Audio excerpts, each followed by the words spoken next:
ইব্রাহিম আলাইহিসসালাম আল্লাহর কাছে একবার প্রশংসা করলেন, সেই প্রশংসাটা এত পছন্দনীয় কোরআনুল কারিমে দিয়ে দিলেন। সূরা ইব্রাহিমের 39 নম্বর আয়াত, আলহামদুলিল্লাহিল্লাযী ওয়াহাবা লি আলাল কিবার। সমস্ত প্রশংসা আল্লাহর জন্য, যিনি আমাকে বড় বয়সে, বৃদ্ধ বয়সে দান করেছিলেন। কাকে কি দান করেছিলেন? ইসমাইল ওয়া ইসহাক। বয়স্ক অবস্থায় বুড়ো বয়সে সন্তান দিয়েছিলেন ইসমাইল আলাইহিসসালামকে, যিনি পরবর্তীতে নবী হয়েছিলেন, ইসহাক আলাইহিসসালামকে, যিনিও পরবর্তীতে নবী হয়েছিলেন। তো ইব্রাহিম আলাইহিসসালাম আল্লাহর কাছে দোয়া করলেন যে আল্লাহ, তোমারই সমস্ত প্রশংসা, সেই আল্লাহর প্রশংসা যিনি আমাকে দান করলেন ইসমাইল ইসহাককে বুড়ো বয়সে। তারপরে আয়াতে 40 নম্বর আয়াতে বললেন, রব্বে জাআলনি মুকিমাস সালাতি। এই দোয়াটা কেউ করি নাকি? করি না মনে হয় যেন। শুনি, রব্বে জাআলনি মুকিমাস সালাতি ওয়া মিন যুররিয়াতি। হে আল্লাহ গো, আমাকে নামাজ প্রতিষ্ঠাকারী, নামাজ কায়েমকারী বানিয়ে নাও, যেন আমি নামাজ পড়তে পারি, নামাজ চালিয়ে যেতে পারি। ওয়া মিন যুররিয়াতি, আর আমার বংশধরের থেকেও নামাজি বানিয়ে নাও। আমি বলি নাকি আমি একাই ইমামতি করছি, নামাজ পড়ছি, আমার বাড়িতে কে পড়ছে না পড়ছে না হয়তো খোঁজ খবর তো রাখি না, আমার সামনে পড়লো পড়লো, না পড়লো বলছি না, না তা নয়। নবীগণ যেমন বলেছেন সেরকম আমাকেও আপনাদেরকেও বলতে হবে। আপনি নামাজ পড়ছেন, চালিয়ে যান, কামাই করেন না। আপনার পরিবারকে বলেন, আপনার বংশধরকে বলেন, যেহেতু ইব্রাহিম আলাইহিস সালাম এই দোয়া শিক্ষা দিলেন, মুকিমাস সালাতি ওয়া মিন যুররিয়াতি, আমার উম্মতগণের মধ্যে থেকে, আমার বংশধরের মধ্যে থেকে, ইন্নাকা লাসামিউদ দুআ, নিশ্চয়ই তুমি দোয়া শুনে থাকো আল্লাহ। তারপরে মায়ের জন্য, বাপের জন্য একটা মূল্যবান দোয়া শিক্ষা দিলেন। মা বাপ কারো আছে? সবারই আছে, সবারই মা বাপ আছে। তো মা বাপ ছাড়া ঈসা নবী আর মা হওয়া আদম, এই তিনজন ছাড়া সবারই মা বাপ আছে। তো প্রত্যেক মুসলিমকে, প্রত্যেক মুসলিমাকে, প্রত্যেক মুমিনকে, প্রত্যেক মুমিনাকে এই দোয়াটা করতেই হবে।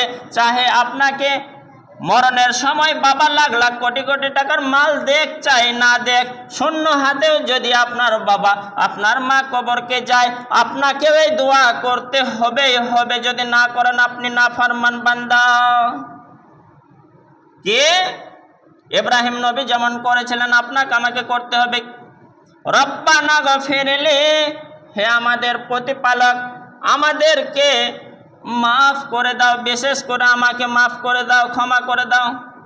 ওয়ালি ওয়ালিদাইয়া, আর আমার মা এবং আমার বাপকে মাফ করে দাও, আমার পিতাকে আমার মাতাকে ক্ষমা করে দাও, মাফ করে দাও।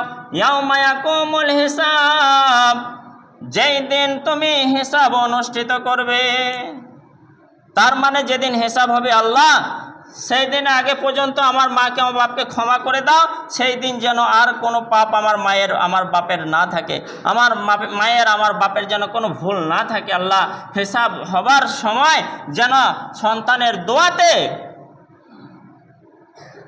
সে বুঝতে পারে যে হ্যাঁ, তার গুনাহ যা ছিল সন্তান দোয়া করে করে ছেলে মেয়ের দোয়াতে মার্জনা হয়ে গেছে, মাফ হয়ে গেছে, কাটানো হয়ে গেছে। তো আল্লাহ, হিসাবের দিনে আমার মাকে আমার বাপকে মাফ করে দাও, তার আগে আমাকেও করো। কে সুন্দর কথা, বলতেই হবে আপনার জন্য, আপনার মায়ের জন্য, বাপের জন্য। এইবার আসুন সূরাতুল বাকারা 2 নম্বর সূরা, আয়াত নম্বর 127। কাবা ঘরটা যখন বন্যায় ভেঙে যাওয়ার পরে আবার নির্মাণ করলেন কে? সর্বপ্রথম ইব্রাহিম আলাইহিস সালাম মিস্ত্রি হিসেবে, নবী হিসেবে। সঙ্গে ছিলেন ছোট্ট ছেলে ইসমাইল, বললাম বুড়ো বয়সে সন্তান পেয়েছিলেন। তো ইসমাইলকে নিয়ে বাপ বেটায় ওই যে যেমন পেরেছিলেন সেই যুগে পাথর দিয়ে প্রাচীরটা নির্মাণ করেছিলেন, ঘেরাও করেছিলেন। সেই সময়ের কথা আল্লাহ তাআলা দিলেন, ওয়াইজ ইয়ারফাউ ইব্রাহিমুল কাওয়াইদা মিনাল বাইতি ওয়া ইসমাইল রব্বানা তাকাব্বাল মিন্না ইন্নাকা আনতাস সামিউল আলিম। আপনি নামাজটা জমাটা পড়ে গেছেন, তাকাব্বাল মিন্নাটা বলতে পারবেন? এর মানে আল্লাহ আমার কাছ থেকে কবুল করো। কেউ বলবেন যে আল্লাহ আমার নামাজটা কবুল করো? বাংলায় তাই বলবেন। যদি না বলেন আল্লাহ কি বলবো? যে এরা কাজ করে চলে গেল, একবার আমাকে বললো না যে কবুল করো? দরখাস্ত এখানে ওখানে বিভিন্ন জায়গায় দেওয়ার পরে 5 বার 10 বার বলে যেন যে হয় আমারটা স্যার একটু নিয়ে নিয়েন, যেন কোনো রকম আমার দরখাস্তটা গ্রহণ করেন, অ্যাকসেপ্ট করেন বলে। আর ভালো কাজ করার পরে তারা বলবে না? অবশ্যই বলতে হবে।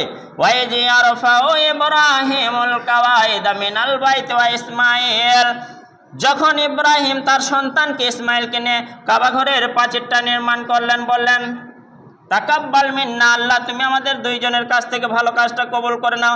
ইন্নাকা আনতাস সামিউল আলিম, নিশ্চয়ই তুমি শুনে থাকো আর জাননেওয়ালা। রব্বানা ওয়াজআলনি, দেখেন বাপ বেটার কি সুন্দর দোয়া।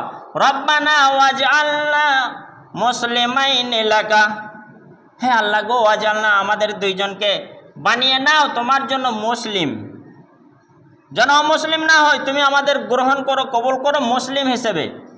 ওয়ামিন যুররিয়াতিনা উম্মাতাম মুসলিমাতাল লাক, আর আমার বংশধরের মধ্য থেকে তাদেরকে মুসলিম হিসেবে তুমি কবুল করে নাও।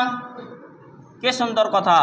ইয়া আল্লাহ, আমাকে আমার সন্তান ইসমাইলকে ইব্রাহিম নবী বলছেন মুসলিম হিসেবে তুমি কবুল করো, আমার বংশধর থেকে তাদেরকে মুসলিম হিসেবে কবুল করো। আর ওয়ারিনা মানাসিকানা, আর ইবাদতের পদ্ধতিটা আমাদের বলে দাও। কাবা ঘর তো নির্মাণ করছি, তো কীরকম করে ইবাদতটা করব সেই নিয়ম পদ্ধতিটা বলে দাও আল্লাহ। আল্লাহ তাআলা পরবর্তীতে জানিয়ে দিয়েছিলেন